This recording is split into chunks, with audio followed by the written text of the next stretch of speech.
కర్కాటక రాశి వారికి గడిచిన 6 నెలలు, రాబోయే 6 నెలలు చాలా తేడాగా ఉండబోతున్నాయి.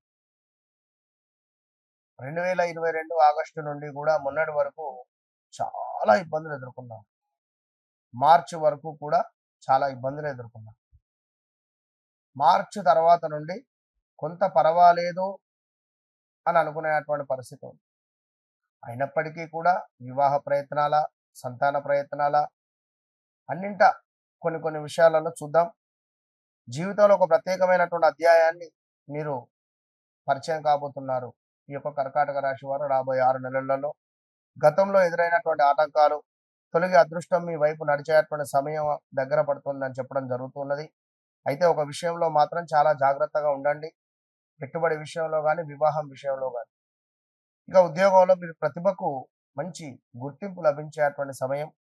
ఉన్నతాధికారుల యొక్క సహకారం మీకు పెరగబోతూ ఉన్నది. కొత్త ఉద్యోగ అవకాశాలు, ప్రమోషన్ యోగం మీకు కనిపించబోతూ ఉన్నది. ప్రభుత్వ, వైద్య, విద్య, సేవా రంగంలో ఉండేటువంటి వారికి మంచి పురోగతి గోచరిస్తున్నది. ఆదాయం పెరిగేటువంటి అవకాశాలు ఉన్నాయి. నిలిచిపోయినటువంటి పనులు కానీ, నిలిచిపోయినటువంటి ధనం కానీ, ఎవరికో డబ్బులు ఇచ్చాం తిరిగి వచ్చేటువంటి యోగం కనబడుతుంది.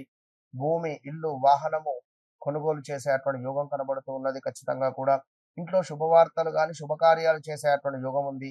కుటుంబ సభ్యుల ద్వారా ఆర్థిక సహాయం లభించేటువంటి అవకాశం ఉంది. ఎవరైతే హా, హీ, హూ, హే అక్షరాలతో ఉంటారో మరి 2022, 23, 24, 25లో కొంతమేర అనారోగ్య సమస్యలు కానీ, ఏమైనా ఆపరేషన్స్ కానీ, ఇలా ఎన్నో కొంతమేర ఇబ్బంది కలిగించేటువంటి సందర్భాలు మాత్రం చాలా ఉన్నవి. అదేవిధంగా సంతానం విషయంలో శుభవార్తలు వినేటువంటి అవకాశం ఉంది. వివాహ ప్రయత్నాలు చేసేవారికి అనుకూల ఫలితాలు వచ్చేటువంటి పరిస్థితి ఉంది. బంధువులతో పాత విభేదాలు ఏవైనా ఉంటే అవి తొలగిపోయి మంచిగా ముందుకు వెళ్ళే పరిస్థితి ఉంది. సమాజంలో మీ మాటకు విలువ పెరగబోతూ ఉన్నది. మీరు చేసిన పనులకు ప్రశంసలు అందుతున్నాయి. కొత్త బాధ్యతలు చేపట్టే అవకాశం ఉంది. ఇక చిన్న విషయాలకు ఎక్కువగా ఆలోచించడం వల్ల ఒక టెన్షన్ పెరగడం కానీ, మానసిక ఆందోళన అనేటువంటిది ఉంటుంది. భావోద్వేగ నిర్ణయాలు తీసుకోవడం కొంత మంచిది కాదు. ఖచ్చితంగా 1కి 2 సార్లు ఆలోచించండి.